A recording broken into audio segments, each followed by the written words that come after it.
Are you nervous at all?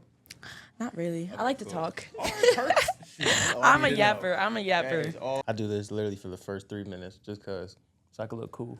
Yeah. But I like how it ties together. I like This? it. Yeah, it looks smooth. all right, so this is my friend's brand that Okay. we actually met in high school. His name is Mike. Mm-hmm. He's a professional basketball player. Okay. So his brand actually, each piece of his clothing has to do something with like one of his mental health battles.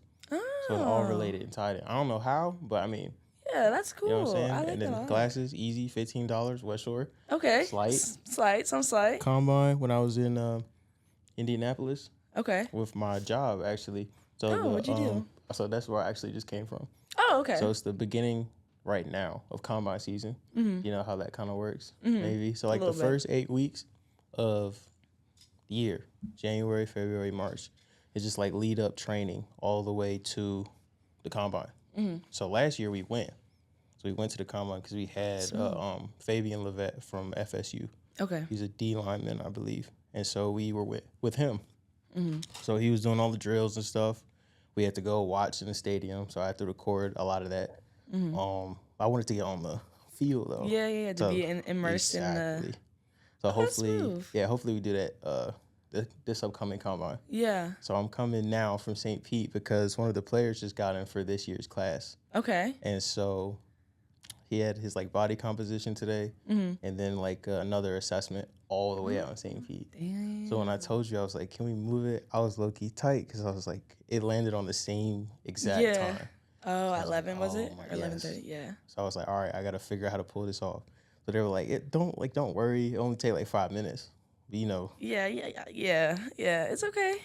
that's It's why. fine. It's okay. it's rushing back. Yeah. How are you doing today? I'm doing good. Yeah. I'm doing good. Thank yeah. you for showing me like crunch and stuff. I won't talk too much about your job. Yeah.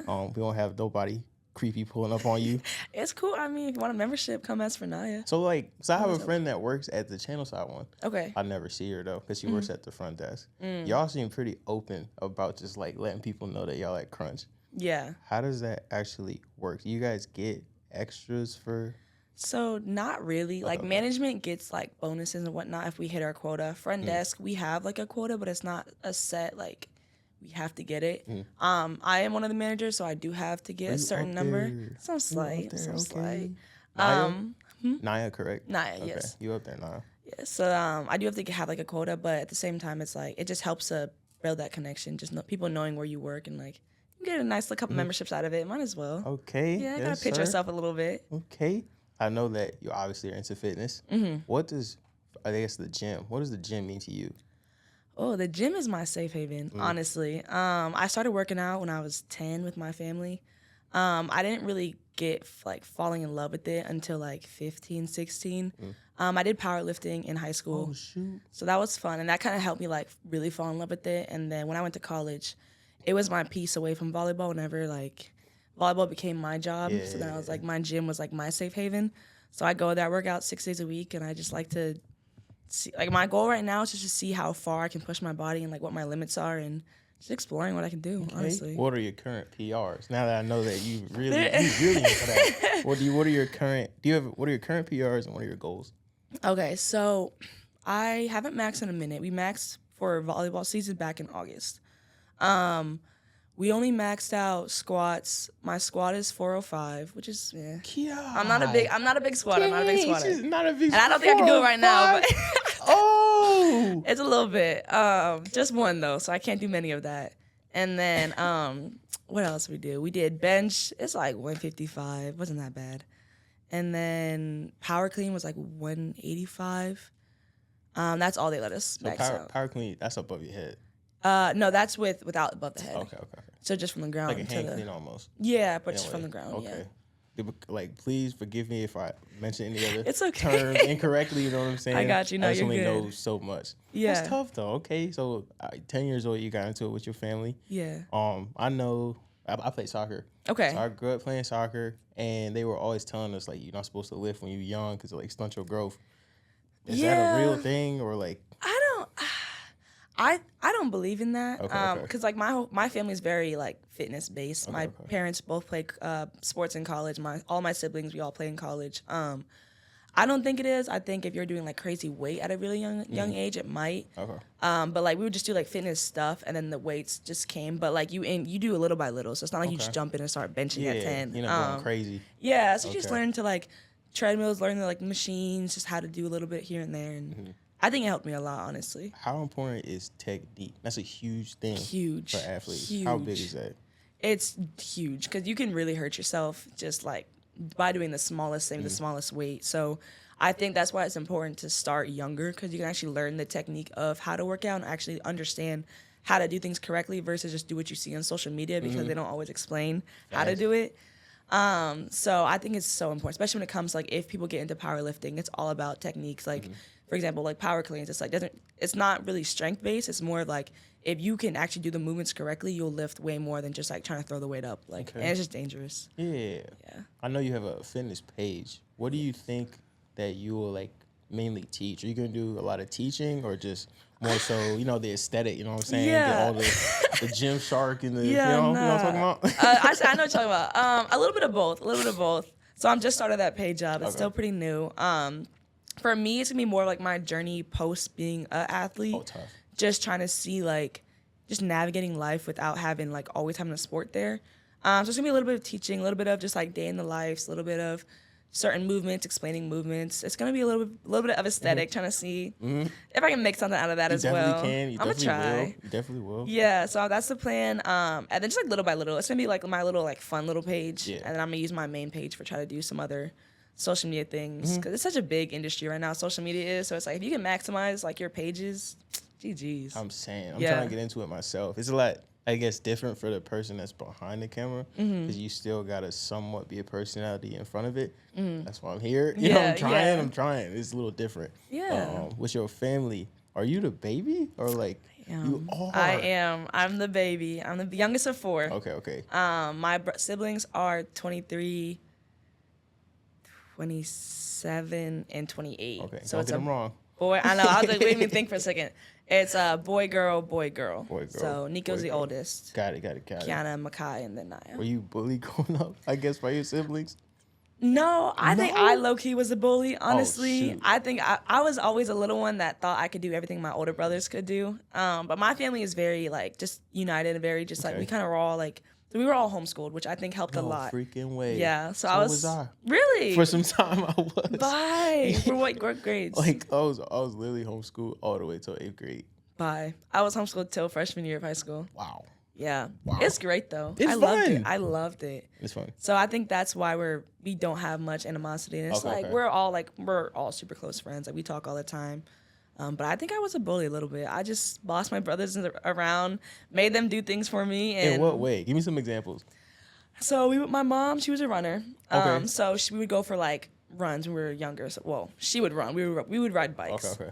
And then I would always ride a bike, and I think I could bike 10 miles at 5? I thought I could. High key thought. And then I would make my oldest brother, he would have to roller skate because I would start crying about like a mile in. And he would have to push me on my bike for the rest of the time. So little things like that. And just being bossy. But I think it's beneficial now because it's like going into a business degree and like my workforce, like it does help to have that, not bossy, but just that confidence of just like, know what I'm talking about, know what I'm doing. So yeah, I am the baby. Remember that, because I'm going to literally bring it back around. All right, I got you. A bunch of questions for you. For sure. With your siblings, I know you don't homeschool. I would just assume that you get bullied because you're the youngest, you know what I'm saying? Yeah. Being homeschooled, so for me, I went from like kindergarten, because we got taken out for some time. I tell everyone this story. I grew up in Maryland. Okay. Where did you grow up? Stuart, Florida. Florida, are you from here? Yeah, so I'm from South Florida. Okay. Yeah, I'm not from here. It's okay. So I know. I'm not saying it like I'm not. So I guess certain things I'm still getting used to. Yeah. You feel me? So I'm like, I guess I just got a different lingo, different way of living, culture, all that stuff. Yeah, for sure. So we had something called the DC Sniper at the time. Okay. Right? And so this dude that was just like in the back of a van, just sniping people. Yeah. Like, so yes, dang. Just you could look it up. It's like global. Yes. It was a huge thing. So hella like parents took their kids out of school. Yeah. So, I mean, since then I was like homeschooled until 8th grade. So all we did was like wake up, homeschool, go outside and play. Yeah. So that's all we did. Did you like it? I loved it, actually. Exactly. I liked it. I just didn't know that it was different or not like normal. The normal, exactly. Yeah. But I was cool. We got to do so much. It's so smooth. You're not in school for 8 hours. Facts. Did you go on like, what kind of stuff did you do in between? I know like normally when everyone else is in school, I will go to like plays and movies and parks. Did you guys do anything like that? We did a lot of just like very outdoorsy. So we were a part of like this like homeschool like club, I guess. Co-op. Yeah. Okay. So yeah, we're part of them. We did a lot of like go to like little science museums or history things, field trips, stuff like that. But for like my family, we would do a lot just like go outside and play like, in the backyard. We were blessed that we have like a big yard in our backyard and like a pool. So as long as we got our stuff done that day, and my mama, she was also an elementary school teacher. So she was teaching us. So it's like we had our plan. It's like get it done. Yeah. Once you're done, or if you want to go out and play, go out and play. We went to the beach a lot. We'd go ride bikes, just live life, just always outside. Dang. It was so nice. You were outdoorsy person. Very. Did you ever play beach volleyball? For fun, not for like competition. It's really hard. But I did other sports that kind of just like I can't do beach volleyball. Okay. But I do it for fun now. I do a little bit of grass ball as well. That's fun. Grass ball. Yeah. So it's like beach but on the grass. Beach but on the grass. It's like you can do fours. You can do it's a lot of fun. So it's basically volleyball with grass. Yeah. Dang, I've never actually heard of that. Yeah, it's kind of up and coming a little bit. I like it more than beach volleyball because it's like sand is just my arch nemesis. It's a lot. It's horrible. Why do you don't like sand? You grew up here. Well, no, I love sand, but like to run, jump, dive, it's so hard. And it makes me feel so unathletic. So I'm trying to comprehend it. You know what I'm saying? Trying to comprehend it. I guess I'm different. Since I'm not from here. Yeah. So like anytime I'm at the beach, I feel like I'm on a whole different place. You feel me? On a freaking island out there. I'm enjoying it. Like I'll sit there for hours. Like I'll just go back to regular life. You know what I'm saying? Yeah. How did you get into volleyball? Period. Like when did it just start to? Yeah. So my dad is a volleyball coach. So he coached our high school. So I think my whole life I've been around the sport. He used to have us in like his little baby carrier, like while he was coaching. Oh dang! I didn't actually start playing until I was 14, though. That was my first club year or travel year. But I would do camps like every summer, just here and there. And then started when I was 14. At the time, I was a swimmer, so I started swimming when I was 10. And I thought I was going to go to college for swimming. And then I started volleyball, and I fell in love with it. It was fun. Like my sister played volleyball. My mom played a little bit in high school and college. So it was just a part of the family. But I don't think I really fell in love with it for real until like senior year of high school. That's when I had to choose between swimming or volleyball. And at the time, I was not a lazy person, but I like to take the easy route. That's the way you said it. Yeah. But I like to take the easy route. Swimming is very difficult. It's very it's great for you, but it's difficult. So I chose volleyball. And I was like, well, might as well immerse myself in it. So I just went full send and just to see how far I could go, and took me to Division I. And yeah, I'm not gonna lie. Now I be swimming because I can't run like long distances. I might have a knee injury since high school. Dang, what happened? Pissed me off because like so it's like overuse. My cartilage under my patella would just break. Damn. I know. Like tendonitis kind of, or like worse than the cartilage itself. So I'm thinking like you just get it out and it's like over with. Yeah. Like nah, it's like you get it out and that's just how it is. You know what I'm saying? Oh shit. So it literally didn't connect in my head until like a month ago. I was doing all the research. I was like, oh my gosh, like it just doesn't heal. I didn't know. So I'm trying to play sports and whatnot, and just get back into it, get back in shape. And I'm like, why my knees still hurt or why is this locking up? It's exactly why. So now swimming. Yeah, it's so good for you. I'm hip. It's so good for you. It's hard. I can't float to save my life. Really? So I really gotta I really gotta work. I gotta move my arms extra hard. Gotta swim as hard as you can. Shoot. I like it though. I go to EOS because Crunch don't have a pool. Yeah. If Crunch had a pool, you know what I'm saying? That's valid. Crunch had a pool. I got a random question for you before we get back into volleyball. Okay. What are 3 things that you can't live without? Like physical, or can I do like the beach is one. Like beach and sun. Can I make that one? It. Yeah. Books. I love to read. You're a reader. I like to read.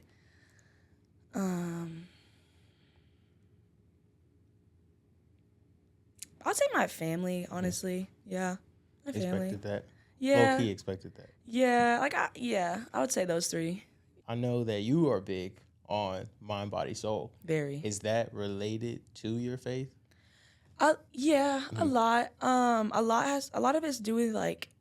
So I've been religious my whole life. I can't say I was like switched to Christianity like in 4th grade, like my family kind of did. Started out Catholic, but I kind of got my own relationship with Christ like middle school ish, throughout high school. When I went away to my first college, I didn't really distance, but like I kind of got stuck in like worldly things. And then when I moved back down here to Florida, I kind of got back into my faith, trying to just build it stronger. And then now it's like I can see how much of an effect it had on me, or how much of an effect of it not having God in my life had at my old college. So that's why I'm big on it. I think that I do think that you are what you believe and you become what you think. And I think that having that strong faith definitely can help with just having a clear mind, having good morals, good values, having motivation, and God blesses you in ways that you could never expect. So I think that keeping that connection, always trying to growing it, he will also he'll guide you, open up doors left and right. Like he'll show you like you'll achieve things that you never thought you could because God's there. Like you got it. Like I'm giving you this opportunity. So yeah, it has a lot to do with that. Talk that talk. Yeah, talk that talk. Damn. How does that help you with or when you are on the court in general? It brings me a lot of peace. Just knowing that it's like I can do the best I can before every game. Whenever we're doing like the announcements and whatnot, I'm always praying like, God, fill me with your light. Let shine through me. Let me play the best of my abilities. Keep everybody safe, and I just allow him to work through me, and that way I know that I can do the best I can, and I'm not playing for myself at the end of the day. Like I'm playing for my team. I'm playing for God. I'm playing to just have him shine his light, and just he shows that in magnitude, the way I play, the way that I'm a very fiery athlete, so I think that it brings attention, and I like to use that in like a good way. Like I'm not being mean, but I'm passionate about what I do. I want people to understand that and see what I see. Yeah, people could see it. I literally first discovered you because of Anthony. Yeah. Anthony, so I've known him for probably like a year, maybe 2 years now. Okay. Because just, videographers always connect. Yeah. I used to record the men's basketball games because of Sawtelle. Okay, yeah. And so we met, and since then we've just been in contact. So obviously on my feed, I'm looking at his videos, or just when USF posts or he reposted, I'm looking at this person, ponytail, always screaming. And I'm like, yo, like, why is he so fiery, great? They're him. And I'm like, that's the kind of players that I like to watch. Like Westbrook is probably my favorite player all time. Yeah. Because, he'll probably dunk and just go crazy. Yeah. Insane. But that story behind his why as well is why I like him so much. Is there a underlying, I know there's something else that you have to carry with you on the court when you probably, you get a kill or you just winning, you know what I'm saying? Is there anything? There is. So I'll kind of start from the beginning. Obviously, my family's a big thing, right? My dad was a very aggressive coach in a good way. So that kind of instilled a little bit of fire. But when I went to North Carolina A&T State University for 3 years. So when I was there, the culture, the program that we had was very just express yourself, be yourself, be fiery. We love to talk our talk. We love to kind of get in the heads of other players, other teams. But my freshman year of college, or freshman year of season, that first fall, one of my teammates passed away, and she was one of my really good friends. The whole team she was just a light. And she was a really fiery player, just in all good ways. She was crazy. So when she passed, it was I went through a lot of just darkness at that time. But when I kind of got back into volleyball, I knew that I was okay, well, T was her name. Fatima Shabazz, we called her T. I was T wouldn't want me to stop. T wouldn't want me to just kind of give up on my dreams. So now I finished out my time at A&T. I came down here and I finished out my career for T, honestly, because she didn't get the chance to do that. So that's kind of why I am so passionate. I am so fiery. I try to always live for her in a sense, to be able to play for her, to be able to show her we still got your back. We're still here. We're still supporting you always. So that has a lot to do with why I'm very fiery, just because she was a huge inspiration for me in the way she was, how she played, all of that. So I kind of try to make that my own, but at the same time, I allowed her to influence me. So now I'm trying to carry on that legacy, and it's just fun. It shows why she did it, because now it's fun for me just to be able to really express myself for all of it. Yeah, thank you for sharing that. Thank you for sharing that. because I'm big on story, obviously, from being like a filmmaker and a director, but just in general, like just to know the whys behind players makes the game itself when you're watching it more interesting. But then obviously knowing how big you are, family and connection and relationships, I can't even imagine how much that has like definitely impacted you on the course. So thank you for sharing that big time. I don't think I could say I have that much fire being an athlete. Yeah. I know I was an aggressive soccer player, but I mean, dang, you kind of took me back there. Man, so I know that you North Carolina, A&T State University. A&T State. The number one HBCU in the nation. Don't forget that. Don't crap on it. Thank you. I'm not. I didn't say nothing. I'm just gotta make it known, cause. and what we about to make known, you were the 4th player in program history with over 1,000 kills. Were you not? Yes. At the number one HBCU. The number one HBCU in the nation. Yes, sir. How did that feel? I guess being a player in that environment, playing for your teammate, just like. I guess other people also knew that as well. Yeah. How did that environment feel just to be one of those players to break history there? It was surreal, honestly, at first. I think for me, that was always my goal, was to always leave a legacy wherever I go and whatever God wants me to do. Yep. And at A&T, it was volleyball. It was being the light that I am. And I think my goal, I knew I only had 3 years at A&T. So my goal was, I was like, I really want to break this before 3 years and then go from there. So I think...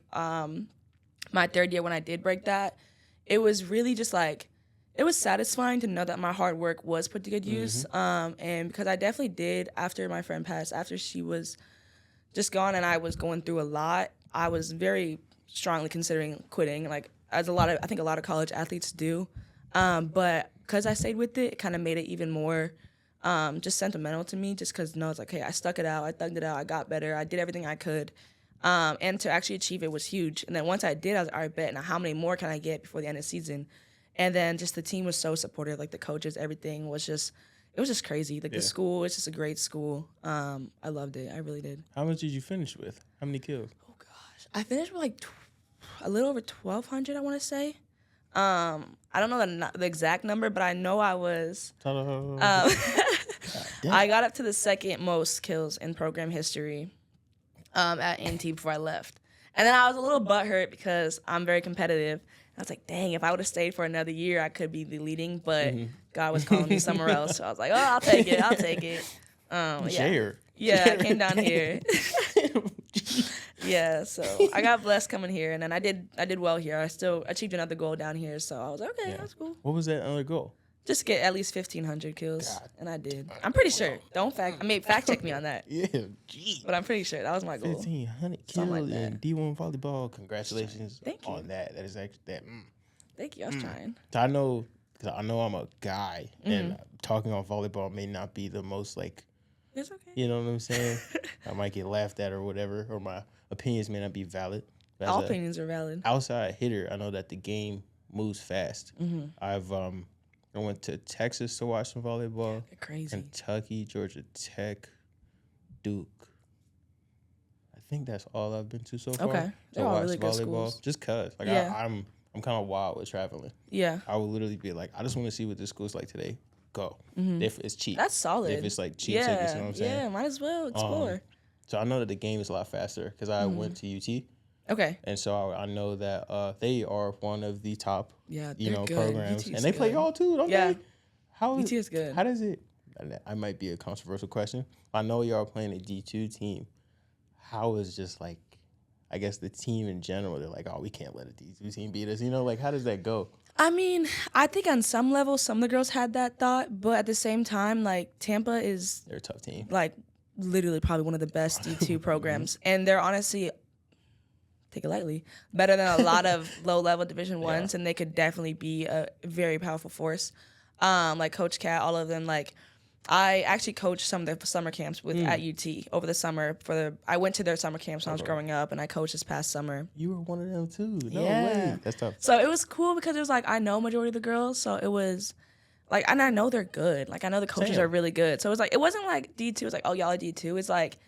Okay, it's gonna be a good game. Like in the past, actually, Tampa has beaten USF every time we play them in the spring. I was there. Yeah, so it's like this year I was like, bro, nah, y'all can't win, and so it was a good game. I mean, they're a good team. Yeah, I'm not gonna lie, because like I was the media director there for a couple of years. Okay, so I had the same job as Anthony pretty much. Okay. And so when y'all played them this past season, I'm like, they're just gonna beat USF like they do every time, you know. And I heard the score. I said, hold on, no, what is going on? Like, what happened with the team? Yeah. So now I started doing more research, and I'm like, okay, they really got some dogs on that team this year. Like, y'all came out the cut. Like, I know you won. Was it the conference last year as well? So they won the East Division of the conference last year. And then this year we won regular season outright, which was a bless. Yes. And then there was a conference tournament. That was our first year with the conference tournament. And Wichita actually won that. So they did really well. So, but it was still a really good season. Yeah. I was invested because I was just like, yo, I had never seen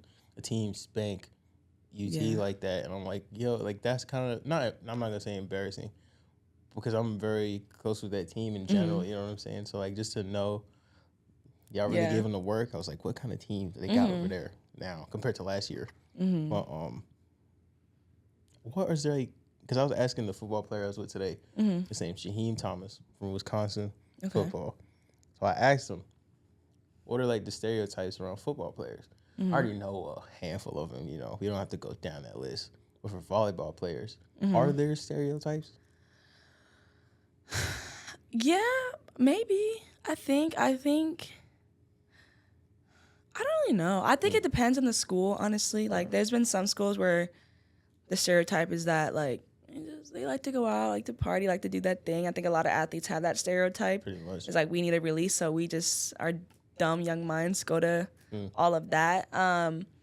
But I think, especially at USF, at our program, like, we had a really good team, like a really solid group of girls. So I think as our team as a whole, I don't think we really had many stereotypes. We were all kind of just to ourselves. Like, we all had our own life. But, no, I think for volleyball, it's just, I don't know. I don't really know. There might be. I just might not know about it. I know about it. True. Yeah, that's interesting. Because I was just wondering that. Because I was writing questions down. Yeah. Then I was like, hold on. Like, are there stereotypes for volleyball? I know for soccer, plenty of them. Plenty. Yeah. Football, again, we won't go down that road. It's a ton. But then volleyball, like, okay, what is like the stereotype? I didn't know if you knew. I don't know. I mean, it's a typical, like, they got a big butt, they're thick. Like, that's just, but I don't think that's a stereotype because that's not everybody. So at the same time, it's like, besides that, I think, like, I don't know.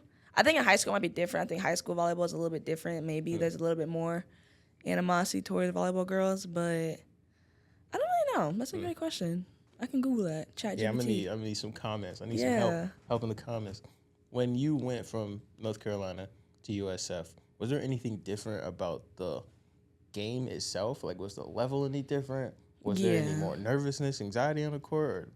I think, well, there's definitely a huge, like, level jump. So A&T is from the CAA. Okay. So it was the Colonial Athletic. It's now the Coastal Athletic Association. And then we're obviously in the AAC. Okay. I should know that. So it was a big jump, especially in the teams that we played, like, in preseason, like FSU, Georgia, like all those schools, Florida. So I think that I was blessed that I was able to come last spring to this program to actually kind of get used to it a little bit more. It was a big change because going from the top dog in the conference the past few years, even at A&T, we jumped 3 conferences in 3 years. Wow. Pretty much. Yeah, I went from the MEAC to the Big South to the CAA. And even then, the AAC is so much higher than that. But coming in the spring, it was tough. Like, it definitely, like, not knocked me down, but it kind of, like, broke me down as a player in a good way to build me back up for this fall. And then I went through a lot of, just a little bit, not a lot, but a little bit of struggles, just trying to, like, adjust. And then, obviously, this fall came, and I went through a little bit rocky in the beginning of the season, trying to, like, going through some mental battles and trying to figure things out. But once you get adjusted, like, it's a lot of fun playing at this level. So I know, obviously, now we know you're an aggressive player, or you got that passion on the court, you know what I'm saying? Yeah. Is there anything a part of the game that you really, really love? Like, in-game, there's a certain type of ball or serve that comes to you. What do you love the most? I love a solid set. A solid set. So Caroline, she's one of our setters. She's phenomenal. She just giving me if I get a ball that's, like, perfect and I see like, you can see a gap in the block when you're in the air, GG's, bro. I just hit it as hard as I can. That's always kind of been my thing is if I hit it hard enough and fast enough, people can't touch it. Obviously. Yeah, so she gives me that ball. You just see it kind of coming across, and it's like, oh, yeah. You just go up, and you just, yeah, that's my favorite one. That's my favorite one. For sure. How does, like, because I know you might know Mackenzie Dufresne, UT. Sounds familiar. What sport? Or volleyball. Oh. It's a girl? Yeah. I'm better with faces. Better with faces. What she look like? What position? How about that? Front left, front middle, front right. I think definitely front middle. From my memory. See, this is where my guy memory kicks in. Is she? She has like she's light skinned? Curly hair. She has a piercing her eyebrow? That's Mac. That's what I was thinking. That's Mac Carter. Is she's that light skinned. It's another Mac. Though. Okay. So Mac graduated last year. Mac Carter is who on the plays team right now? now. Yes. Okay, I know Mac Carter. There you go, Mac. Shout out sis. Yeah. But how does that feel? You up there, obviously midair. You gotta spike it. What are you looking? Are you looking at the ball, or are you looking at the hands? You know what I'm saying? You were talking about the gap in the middle. I'm like, I'm gonna be focused on the ball. You know what I'm saying? So so when you're up, you see the ball. So that's obviously what we're looking at. But in your peripherals, you can see the hands of the blockers. So that's why that's when IQ is a big thing with volleyball, because you can kind of see if you're up, you're looking up, but you see the hands coming in, and you can kind of see where to hit, where their hands are shaped, where they're faced. And that's why a lot of times when we tool a block, where we hit it off the hands of the block, and it goes like that way or that way, it's like you see like their hands are flat, you see that their hands are faced, so you just try to nail it and just have it go a different way. So yeah, but you're focused on the ball, but you can see the net and the block. Sometimes you might get lucky, you can see the defense, but that's a little bit harder. It's harder. Yeah. I see, I peeped that. I know y'all be spiking the crap out of the ball. But blocking it, do you hurt your hands sometimes blocking it? Y'all be spiking it hard. Sometimes you can jam a finger a couple times. But when you're going up, most times we block, we'll catch with our arm. So if to hit hands is a little bit harder. Cause so when you're up this far is over the net, so typically it hits the arm. But if you get it with your hands, that's why it's big on you gotta press and face back into the court so you can kind of go down. But there happens if you're going against a girl that can jump out the sky and she's hitting down, it can hit the top of your hand. If you're hitting down, you may just GG's. And my issue is I play with nails, not these long, but I play with nails on. So a lot of times it'll hit my nail. That's the only time it'll really hurt me. I'm like, oh nah. I'll be going this in the middle of a play. I'm like, oh, that hurts so bad. Dang, that's gotta be a different kind of pain. Yeah, it's not nice, but it's a small price to pay. Yeah. Do you have game day nails? Kinda. I mean, I get acrylic, so I have the same game day for 3 weeks. I've been doing a little something, you know what I'm saying? Some side. I do have a game day hairstyle though. Yeah, what are these? I couldn't tell. Oh, wait. Is it coffin? Yeah. Let's go. Okay, type shit. Let's go. Can I cuss on here? Coffin. Yeah, you can, honestly. I'm trying to be good with it. Not do too much. I didn't know. Nah, there's only one person that will not allow to cuss on here. Only one. Okay. I shouldn't have shot him out. But, nah, you can honestly be yourself. Be yourself. Okay, I am. I just want to make sure. Exactly. That's the little preface of it. Okay, I, myself, try not to. I'm not going to say I don't, because I was just lying. Yeah. Sometimes you be flying out. Yeah. But I definitely 100% don't want to. Yeah. Don't like to. You know Same. What I'm saying? That's a battle. That's a battle I'm facing right now. Is trying to 100%. It's not needed. Especially now that I don't need I'm not an athlete. Athlete. I don't need a cuss. Don't say that. I'm always gonna be an athlete. There you go. Because even for the longest, after I was done with soccer, I felt wrong even just claiming the title. So because it's pretty much a big part of your identity at first if you don't know your identity in Christ. You feel me? So for a while I was just I was what am I now? You know, what do I do? What do I say? Exactly. What do I? People call them NARPs. I hate that term. I can't accept that. You really aren't. I can't. No offense to NARPs. Yeah, no offense. But me personally, you never will be. No, I can't. I could tell. I'm gonna always do something. Why? Because watch this. When did you start playing sports? Just whenever did you start playing a sport? Competition or just anything? Touch 3. 3 years old. Since 3 years old, you have had something instilled in you on a daily basis to get better at something. So you've been learning mechanics, technique, consistency, discipline, all that stuff. since 3 years old. I'm not trying to comfort narcs. Yeah. But like they have a little bit more laid back life to where they got to think more technical on homework. Yeah. Because that's low key what they're relying on. Yeah. Not the athletic scholarships, none of that. Yeah. So now you're done with volleyball. You still have all that stuff that you built up. Mm-hmm. You know what I'm saying? You don't just get rid of it. Yeah. And that's something that I had to realize. Mm-hmm. And that's the number one thing that I realized. That one, the topic of mental health with athletes that stop playing a sport for a certain amount of time is not talked about. It's not. It's literally left behind. It's horrible. It's really bad. That's one of the big things I'm passionate about. Like it's like, geez, bro. That's one of the hardest times, just transitioning. Like exactly. What the heck? And that's what I feel like. You'll feel like left out sometimes, only because if you're trying to tell someone that, like basically a narc in this sense, they're not gonna understand. Like they'll just be like, "Oh, I get it." Like, no, you don't. Like, no, you actually not on the don't. same level. You really don't. won't. Because like one day you'll probably wake up this whole week thinking like, "Oh shoot, I don't have practice." Like you know, like some stuff's gonna start hitting you. Yeah. Then like, you know, if you're not rooted in the book, your book, you know what I'm saying? Like, a lot will and can happen that you've either never dealt with before, and then if you don't have a good support system or you're not close to family, so much can creep into that window. You feel me? And that's just, man. So like I feel like I had to kind of go through that myself without understanding how heavy it could get. Yeah. And so I'm glad that I was in the church. I had a lot of good community around me that continuously was like, "Yeah, you trying to read the Bible? You trying to Bible study?" And like I'll make up an excuse. I'll be like, "Oh, I got something to do. I gotta get home. I gotta make, I gotta eat. Gotta go to take a shower. I'll call you right back." Exactly. like that. Just making things up. But bro, like for a while, like I eventually started getting convicted because again, same for me. I went to Mount Vernon Academy. Okay. And so since then, I was still like a more quieter kid, just because I didn't have like a niche or a group of friends really. I had them, but like not as big as those cliques kind of are in a school like that. Yeah. And so from there, I was definitely living worldly, 100%. I'm not even going to sugarcoat it. I had Snapchat at the time. I deleted it because that's not a good app for me. Snapchat. But hate it.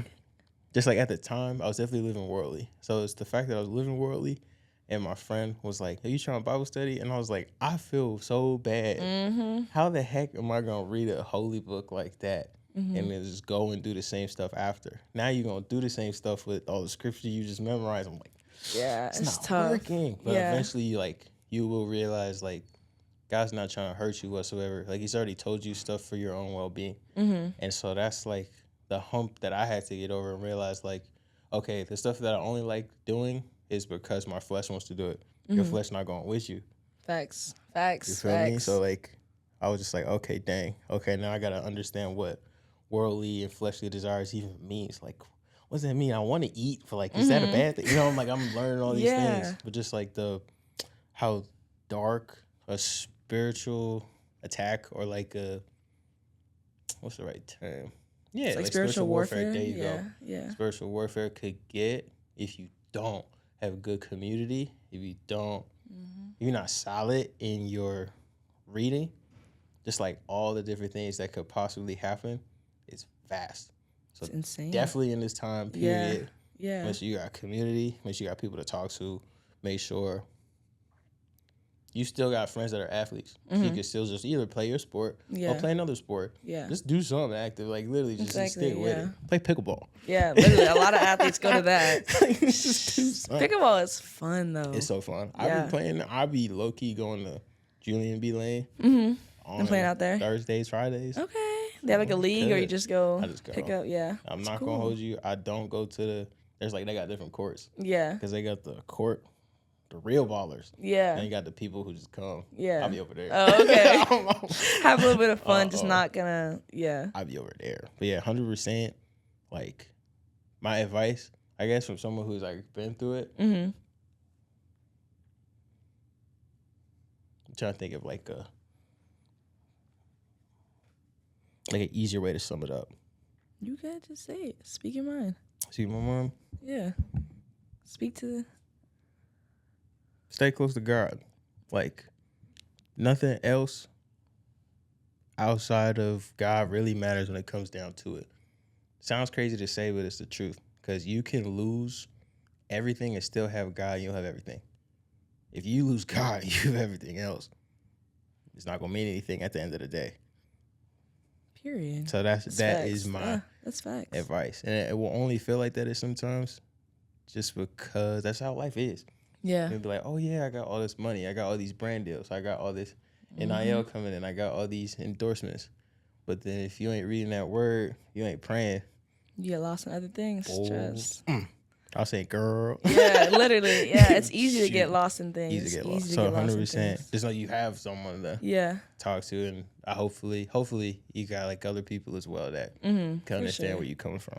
Got my little circle. A couple people in my family. With going back to that fire. Remember, I told you, remember it. I got you. Back to the bully.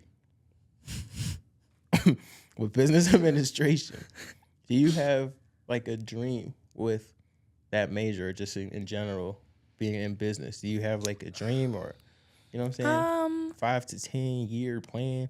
Long-term goal, I definitely want to have my own gym. Like just have my own gym, and just really make it just fire, like make it crazy. Which is why I do work in a gym now. But my goal right now for my life is just financial freedom and to be able to help my family out, give back to my friends, people who were there for me.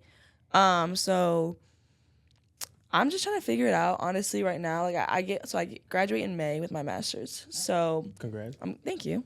Give myself like 6 months to kind of just see my options and see what's out there, and then I'm gonna try to see dabble in a little bit of everything to see kind of what my niche is, what I'm really good at, and just excel in that. Just put my whole effort into that. I think that I'm definitely gonna have like a little side, like passive income, just to have that. But like for my main thing, right now I'm gonna go into sales just to kind of see where that takes me. There's a lot of untapped potential with that. Nice. So I'm gonna try in that because I am in sales right now with Crunch Fitness, so might as well keep it. But I think long term wise, it's just seeing what works for me, seeing where God's plan takes me, and just any opportunities that come my way, I'm open to everything. So just see what works, see what's out there. Because what I think is right might not be in my plan for my future. So I'm just like, okay. That's very true. Yeah, so I'm just kind of like, that's facts. That's what I'm big on. I was like, I think I know what I want, but in about a year or two, it might be like, that's not all what it is. So I'm just really open, and then God's going to show me. Ask He'll close doors, open doors. So that's kind of my path right now. Just once I graduate, I'll get a little bit more like fine-tuned into it. But right now, dang. So I actually feel a little bit more bad now knowing that you still got class. I know. It's my fault. It's okay. It's GG's, bro. It's only three. Okay, so I'm almost done. But yeah. So you be saying GG's a lot. You a gamer? No. Okay. Nah, but I learned it from someone. He be saying it all the time. Okay. And it fits. It fits, yeah. It's easy to say. Yeah. GG's in the chat. Yeah. He probably a gamer is what it sounds like. Yeah, he's a gamer. Okay. He is. He be on that all the time. You don't play games with him? He doesn't think I'm good. Is that the truth, or is that? No, it's really the truth. It's the truth. I'm not good. That's okay. I like to play him, but I don't have my own gaming stuff. So like, I watch him play. It's cool. But if I had my own stuff, it's like it'd be cool. But at the same time, it's like I'm so busy. I just don't have time. But yeah, he likes to game a lot. So right now, I guess your current is just like school, crunch. That's it. Yeah, I'm training a lot right now. I'm still in the weight room, just trying to get my body to where it can be. I kind of want to get into CrossFit a little bit, maybe powerlifting again. But yeah, I have that. I'm still dabbling in the idea of going professional. That's still an option. That wouldn't be till after graduation though. So I don't know. But I'm taking a couple months off of volleyball, taking a step back. 100%. Just trying to figure out life without it, just see who I am without it, just kind of see what my identity is. Then if it's meant to be, I'll step back in, train, get back. But if it's not, that's very mature of you. That's like, I'm almost blown away. That's very, because like, shoot, you know how many people like finish the sport just be like, I don't know. They don't have a freaking literally, clue. You got it. Dang. Wow. So business, trying to make a gym, trying to make it hype, cool, like you said. Fire. What does that mean? What It's like I have it in my head. It's gonna be cool. But like my inspiration are like, you know those big like warehouse gyms that are just cool with this like That's like my inspiration. Okay. And I also want to have like a CrossFit area outside and like, cause I want it to kind of keep it in Florida or Texas. So I'm gonna do a mix of like private gym style with like CrossFit and powerlifting, like just kind of a little bit of everything, just for people, just make it cool. Do you have you ever watched, I guess, the people that are definitely in that fitness lane? You know what I'm saying? They're on YouTube, Instagram. Do you Here have and there, I watch a little bit. So like female wise, like Cranon, I think she's a huge inspiration for me. Just her mindset is just crazy good.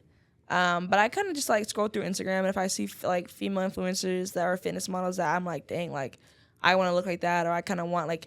So I'm big on like I'll find people with a certain body part that I want, whether it's like their legs, their shoulders, their arms, whatever. And I'm like, okay, how did they get that? What do they do for that? And then I try to learn that way. But I think Cranon, like as an overall person, she's one of my bigger ones. And she's jacked. So I'm like, that's so cool. You just mentioned something very specific. I'm low-key glad you mentioned it. Because if I ever bring it up just because, low-key, I get in trouble. Okay. But you said if you saw somebody else that had a specific body part that you wanted, and you just started naming parts, I guess why is it for, in your opinion, why is it for women that I guess just like body and beauty standards are so much higher? Or why is there so much like pressure on women in general? You know what I'm saying? I feel like it might be a little controversial. Like women are very sexualized, and a lot of men like to look at a certain physique of a woman. And I think that a lot of women who aren't secure in themselves and who struggle with body image and struggle with like they don't look like someone that they think looks good. And if like say for example if their significant other thinks that person looks good, now so-and-so feels like her self-worth is gone. Wow. So for a lot of times, women compare themselves a lot to a lot of other females, which is something that I'm trying to break in my younger, like my mentees, and just try to get them to understand, like, even girls coming into the gym is like, you don't have to look a certain way. Like, everybody's body is different. Like, we're all trying to achieve our best self in the gym. And at the end of the day, I think women, we have a very unrealistic viewpoint of what we all want to look like. And it's like, yes, that might be appealing, but at the same time, it's for us. What I'm trying to tell women is like, focus less on what you think a man wants in you and more of what you want in yourself. And I think that a lot of women, once we understand that, we will then like work out for ourselves. We'll do like our healthy habits for ourselves, not for others. So I think a lot of times we're comparing to a lot of other women who might be 10 years ahead. Like, someone who's starting out wants to look like someone who's been in the gym for 10 years. Like, understand, like, she didn't always look like this. Like, for example, just as athletes, too, like, we're blessed. We do get a step ahead because we trained our whole life. But I think it's a very unrealistic viewpoint on what females should look like. And that's a lot of it has to do with men. Men instill that into our brains. Like, there's a lot of, there's a lot of women that we've gone through situations where men have looked at other girls, men cheat on their girl for a different girl that looks a certain way. Like, I think a lot of us factors, and we're influenced very easily. That's huge. Yeah. That is big. I was just wondering only because I'm going to be real. I'm going to be open. I'm going to expose myself, okay? Okay. All right. So that's good. Going back on stereotypes, I guess am naive to the to the stereotype of videographers, people who have cameras, photographers, all that stuff. Completely naive to it. Just because in my past, I've been cheated on twice out of 3 relationships. You know what I'm saying? So, since then, I've just kind of been to myself. I've been just locked in, focused, cool. Say if I'll take someone on a date and just figure out in the date, this ain't gonna work. And then go back to being locked in and focused. But I didn't know that the stereotype around camera people was to say that they usually have a roster, or maybe they just know a lot of women per se. But whenever I'm around most of my friends that may be women that are very attractive, they may not feel the best about themselves. Or maybe on like Instagram, you see they may seem confident, or just like they're taking different photos and posing if they know they feel confident. But then when you are with them, when they're posting those pictures, they're like, I don't like this one, I don't like this one. I'm like, huh? Like, I don't understand. Like, what? Like, how? Like, oh, I don't really like how I look in this photo. I don't understand that part. I'm like, you're gorgeous. Like, I don't get it. Like, I don't understand where it comes from. Yeah, I can kind of do a little bit of, like eyesight into that. We overanalyze ourselves a lot because we see ourselves every day. Like we see ourselves in our best shape, our worst shape. Like we could look great a certain day, but feel so crappy on the inside. We think we look like disgusting, and I think that that's exactly it. Like we overanalyze everything, and when it comes to like taking photos, like speaking for myself, I'll take 500 photos. I'll like 5 of them, and it's like I'll ask others like, oh no, we like these. I'm like, I don't think I look good in that, but it's like we just see ourselves in a different way. Because of a lot of us have past trauma. Like a lot of us, like speaking for myself, just have had past situations where you feel less than or you feel like you've been cheated on or taken advantage of. So we don't think of ourselves as highly as we should. And that's kind of where I'm getting towards now, especially with a lot of my friends trying to get us to like, honestly, bro, like basically F the men. Like if they don't like it, that's fine. Like we're trying to get ourselves to our highest self. That's the whole goal, is like, get yourself mentally, physically, spiritually, emotionally to the highest self that you can, and then your light is going to shine from then. Like, you're going to actually flow over, and then we'll have situations where you can take 100 photos and love all 100 photos. So I think that it's definitely an internal battle with a lot of women. It's like we just think less than. It's not because we're, like, anything that we did. It's just past trauma that messes your head up for sure. Yeah. Wow. Jeez. I'm thinking of it from both sides, also from, yes, having a lot of friends that are also female, just to hear that perspective and know it. And then also seeing from the guy's perspective, sometimes where I will admit, like a very tainted and tinted perspective that I've seen is sometimes men may think that like the worth is just in the looks. Or that it only pisses me off just because, again, with our faith, understanding that's not, you know what I mean? You know what I'm saying? So like, that is something that I also had to learn too from when I was living worldly, like just understanding one, like, okay, no offense. No, you're right. Like she may look good, but she may be a headache, or just her heart's not in the right place, you know, she got bad intentions, whatever. So like I kind of picked that up quick. Yeah. And then to understand, like, it sounds cliche, but it's always been about personality. Yeah. Always been about your heart. And then I got bullied myself for being nice to women. Yeah, see, you making that face, but it's the realest thing ever, especially being around other athletes, other men, other basketball players and whatnot. So Montverde didn't have football. Yeah, they had a bunch of basketball. Okay, so of course, I would get made fun of, or just in general. You keep me in that face. I'm thinking of every possible memory. We had the lunch table. Just mean people. Ridicule. Oh my gosh, I'll be sitting. I still remember it vividly. I'm sitting in my chair. I got a friend behind me. Her name was Tiffany. She is probably one of the best golfers that golf has probably seen so far. I ask her every morning how she's doing. And then got a whole group. You know, they're my friends with their boys, so they're going to mess with you a little bit. Like, what you trying to do, Naj? Like, you trying to hit or something? Like, you know how they do it. Yeah, that's how y'all be. I'm genuinely just asking. Because she had some sort of, like, I want to get into her story. She had some sort of medical issue to where she would just like faint randomly. Okay. So obviously them not knowing it. Yeah. Yeah. They don't understand. It's deeper than that. So I guess like in your personal perspective, learning, I guess, in general, how to be more Christ-like, how different was it, I guess, just learning the world's perspective of seeing relationships in men was completely different from how I guess the Bible says you're supposed to, you know what I'm saying? Yeah, it's very, very, very different. I think that there's a lot of lost people, and there's a lot of, like you said, people who, men and women, but are very lustful or very just, like you said, want the outward appearance. And I think, like, you know, I can speak for myself. Like, I was in that sense. You know, I had a good group around me, so I never really was too crazy with it, but I just think I let the world influence me. I think when I was at my lowest, you know, obviously people feel like their self-worth comes from a certain thing when it really doesn't. But like you look at the Bible standpoint, it's like just what love is or what relationships is just so much deeper than like physicality or even personality, because someone can be a great person but disgusting on the inside.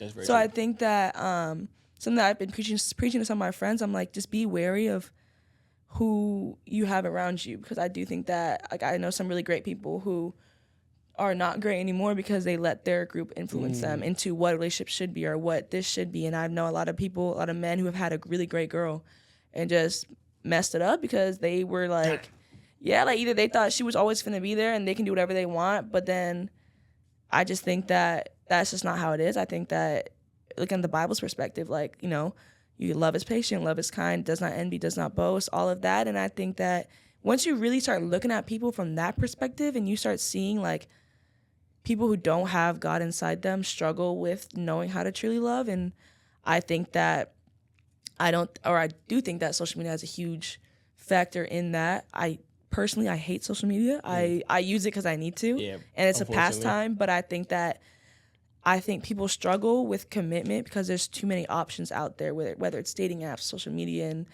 I think that without having God in your life, without understanding the Bible's perspective of relationships, people don't truly understand what relationship is. They think it's dates. They think it's, you know, just spending just doing everything together. And it's like, it's not that, like, yes, it is. That's part of it. But it's like, it's a spiritual connection. Mm-hmm. It's like you have a spiritual marriage before you have a physical marriage. And that's why the whole thing with like sex and soul ties is so like sacred, because it's like, you don't understand. Like, it's so just like, once you really break it down, it makes you see things differently. Mm-hmm. It makes you like, you don't want to look at people the same. You don't want people to touch you the same way. It's like, you realize that their energy, who they are as people, it's not worth it. Like, it's not. And that's the issue that we have. Like, it's easy to bypass it. Someone might look good, like, oh, damn, like, I want that. It's like, okay, but eventually their true colors are going to show, and trauma comes, issues come. And if your partner isn't willing to make changes or modify, I think there's a lot of growth that happens in a relationship. Like, you can't meet somebody, even if you are both very Christ-like and both godly and understand that,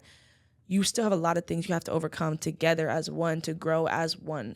You go from two individuals to one. So I think that people really need to kind of understand like what relationships really do truly consist of, what it is when it comes to trust, loyalty. It's like just respect. All of that is deeper than love, because I think that you can love somebody and still truly hurt them without either meaning to or without the intent to, because you don't respect them. You're not loyal to them, and you can still love them, but you still just go out in the streets, and this is that's your own interpretation of what love is, and it's not. Yeah, it's not okay. Love. It's not.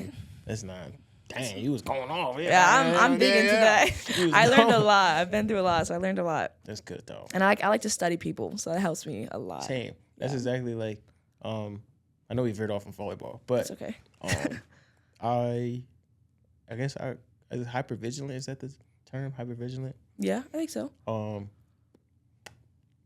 Yeah, because I think I became kind of more so a quiet kid. Because I was like, all right, anything I say is either going to be made fun of, no one really understands it, my perspective is different, or just like I'm the kind of like the target of the group per se, just because. Yeah. And so I was like, all right, I'm going to start sitting back and watching and start listening to people. So eventually I won't have to talk. I'll just kind of start learning people by how they are eventually.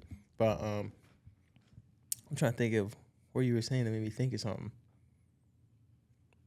The topic of marriage, bruh. So this is just low-key just me saying something, like just saying it out loud, is because to this day, the people that I meet, especially athletes, depending on the things that they've been through, a lot of them now are like, I don't think I'm going to get married. I'm like, huh? I'm like, what? Why? And then they'll go down this whole spiel, just like, so-and-so, they're not loyal, whatever, all this other stuff, right?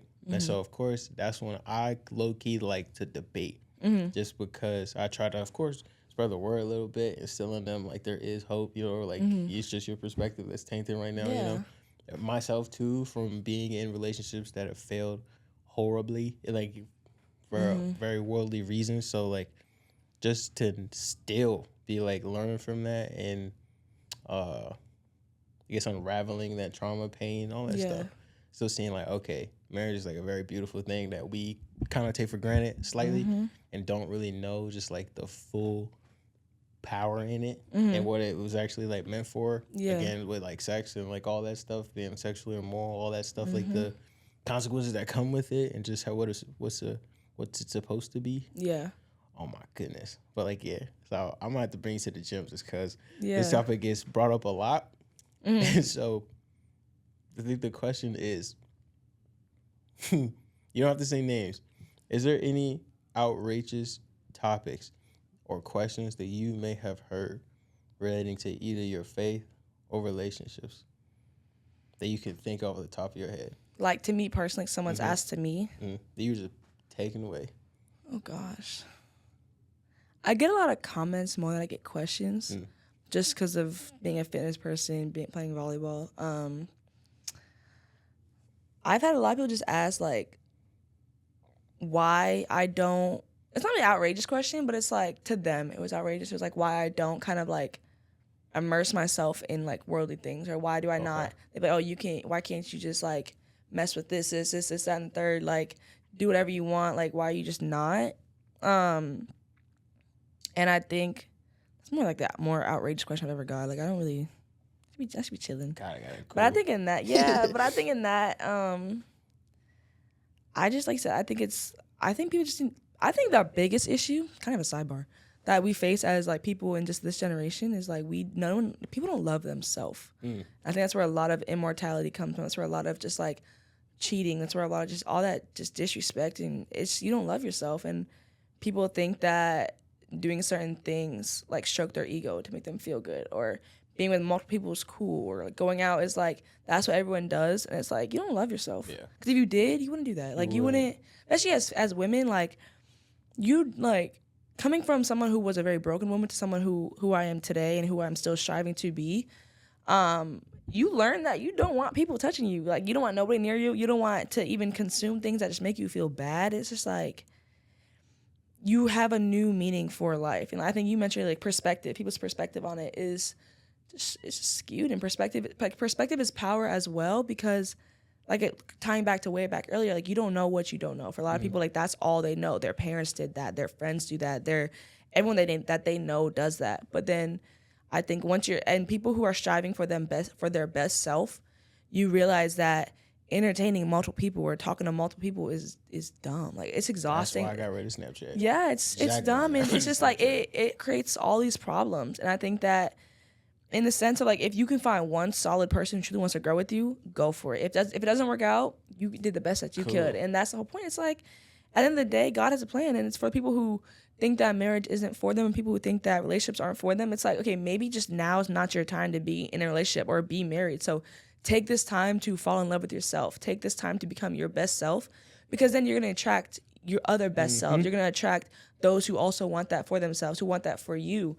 And I told my friend, I was like, honestly, at the same time, you will attract a lot of just bad things, because those bad things are coming to try to break you down. Yeah, they say that when God's about to level you up, you have the biggest challenges you'll ever face. And I think that that's a huge thing. Like, when I was in my whole growth battle, like, even when I moved down here, it's like, you go from here to here, you go through a lot of shit before you get there, a lot. And that's really the true factor of when, like, do you really want it? And I think that a lot of times God will be like, you're not ready, because you keep getting tempted. You keep going down the same path that you said you were going to go down. But every time I throw something, even just the smallest thing, you bite, you go for it. Like, what? You're not truly there. Like, you might think you are, but you're not there. Like, you get tested. You get tested. You can't. I'm like, bro, people can be mature in so many different ways. But if you're not mentally mature and emotionally mature in that one standpoint, and God keeps, because he'll test you before he really gives you your true value, and you keep falling for it, you're going to lose the best thing that ever happened to you, because you can't have self-control. You don't have self-worth. You don't love yourself. Like, but again, it starts from within. You got to want to, and goes from who you surround yourself with too. If you have others around you that don't want that, you're not going to want that. But you surround yourself with one or two that do want that, or like you said, you're just locked in on your goal. That's even better. You just lock in, just go forward, and then when it's meant to happen, it's going to happen. Yeah, I'm locked in big time now. As you should. A lot, like you said, a lot went down last year, November. Okay. A lot went down, not in my personal favor, definitely God's favor. It was a lot that happened that just didn't go my way. And it didn't go my way in the sense of me being completely correct, doing something that I was trying to help other people, and it was taken in the wrong way. Okay. And a lot went left, like way too much. And I knew something was wrong. Like, you can almost feel sometimes when the enemy is about to attack you. Yeah. You can feel it in your gut. That conviction is heavy. It's scary. You're like, oh, shit. Yeah, like, you can feel it. And so I literally posted it on social media. I was like, I feel something bad about to happen. And it did. And so people were like, they almost like forgot that I almost was saying that. And so to me, I was like, it makes perfect sense exactly why this happened. And I could trace every step. I had all the evidence. I was like, I can see you, enemy. I can see you clearly trying to come for me. But no, stand silent in Christ. And long story short, I left my job. I basically left being a media director because didn't feel respected. A lot went down that tainted my image to other people that didn't know the truth. And so I kind of just had to accept it. And I had to kind of accept that, again, you can't force other people to see you in whatever light you really want them to. You just got to stay. You got to just control your own example. Control what you can control. Yes. So, me, when I keep saying I'm locked in, I always wanted to be a movie director since I was 7 years old. Okay. And so, since then, it almost seemed impossible because I'm like, I don't know how to, one, get over to LA. How do you get into all these big, companies and whatnot? But I'm like, okay, I'm all the way now in college. I have an opportunity to learn how to use a camera. Did it, and I just got good at it really fast. Yeah. But I didn't realize, just from my love of movies, my vision in general that God's given me from soccer, and just, I don't know how he did it. He just did it. But giving me, like, just attention to detail and obsession with that helped me to learn the camera so fast to help other people. And so since then, I finally realized, like, oh, shoot, he's been just building me up towards it. And so the moment I realized, like, everything that's kind of happened, good and bad, was all in the favor of him. Like, all the glory is going to go right back to him. So when it hit me, I'm realizing, like, oh, shoot, everyone else's interpretation of what love is the reason why some people have a skewed perspective of, like, I'm not good enough, and, like, all these different things. I'm looking around at the certain friends and I'm trying to help, like, how come they can't understand, like, this person is not good for them? Like, and I'm digging back to everyone else's past, and I look at mine, I'm like, oh, shit. They're like, so many things were just coming to light. Yeah. And so I was trying to tell people at the time, like, I finally feel like I figured it out almost. Okay. So me telling that, which basically, in a nutshell, was like, all we have to really do is, like, love each other. We just have to continue to keep walking with Christ and figure out how to be more like him and love each other that are on your left and your right. And that's kind of it. Like, that's basically it. Yeah. Everyone at the time didn't know I was, didn't know the reason why I was trying to say that. Yeah. They were just kind of taking my reaction for different reasons and then spreading rumors. And obviously everything went left. Yeah. So with that, a lot happened. After maybe a week after that, I get hit twice. I got in two car crashes in the same week after all of that happened. So at that point, I'm like, I'm not even surprised. Like, I already knew the enemy's coming. Like, I can feel it. So I'm just like, all right, how do I stay protected? How do, you know what I'm saying? Yeah. You go through all that protocol. Yeah. So literally since that moment, I was like, I'm not budging. I got to stay locked in. I got to figure out, one, how to keep loving other people. Two, make sure my heart's in the right place. Yeah. That's a big one. That's a big thing. It's a huge thing. But make sure my heart's in the right place. So many other things come with it. Yeah. Just to heal from trauma completely and not put it on other people. Make sure I'm aware of other stuff that I may be saying or just doing that may be, like, bad habits. All that stuff. Yeah. Becoming a man. Like, all that.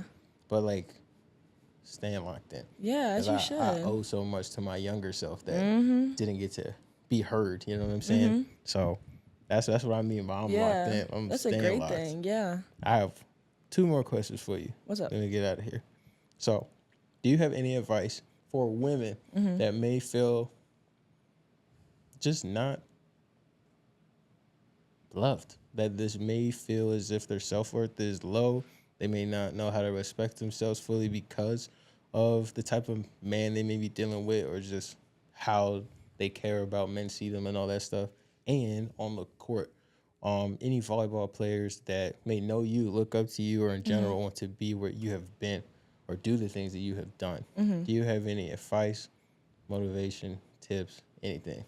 Sure. So for the first question, for my ladies, I would say that what I started doing was journaling, writing down every day 5 things that you're thankful for and 5 things that you love about yourself. Now, the first few days, it might be hard, but I think the more you do that, the more you understand what you can control, what you can't control, and of what you don't like or that you don't like about yourself, how can you fix that? How can you change that? And starting to break down yourself as a woman is huge. I think that we have to take a step back and understand why we are the way that we are. And for me, like, you can read the Bible, that works, but for me, it was like, I just started to listen to a crazy, just like any podcast I can find, any motivational video that I could find, anything to like just ignite the fire inside me.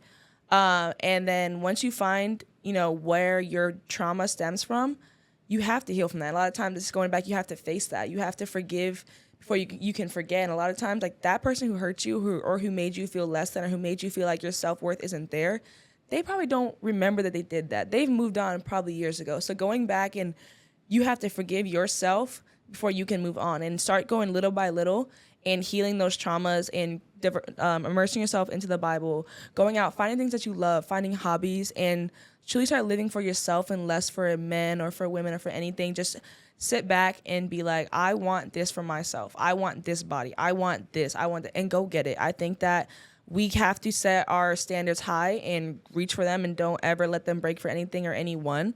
And again, it's not linear. You know, we are going to go through ups and downs. We might backtrack, but that's fine.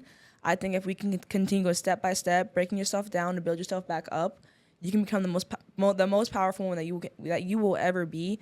But it all starts within. It all starts with understanding yourself and truly breaking yourself down. I think for me, I deleted social media 2 years ago for like a good month or so, and that helped me a lot. I started reading books. I started finding life, and I went on my whole screw men phase for a while. I was on that for a good little minute, actually, recently.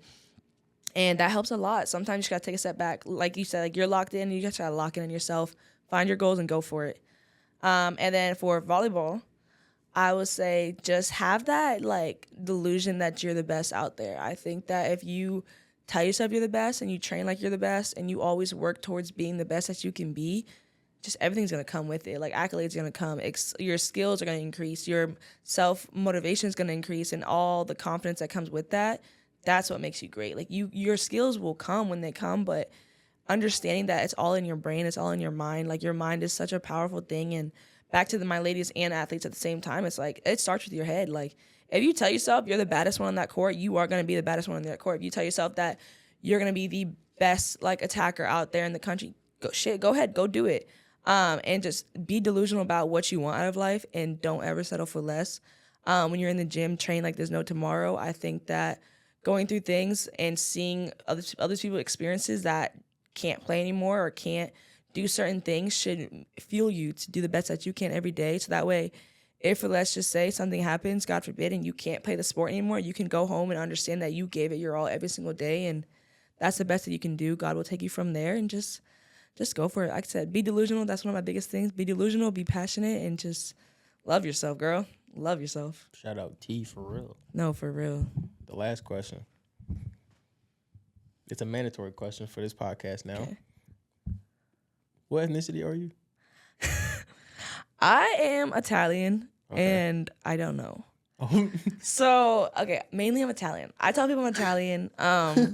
But I'm Italian, French, and Irish. Oh, dang. All right. But majority Italian, and maybe a little more other stuff. We'll see. Is that offensive?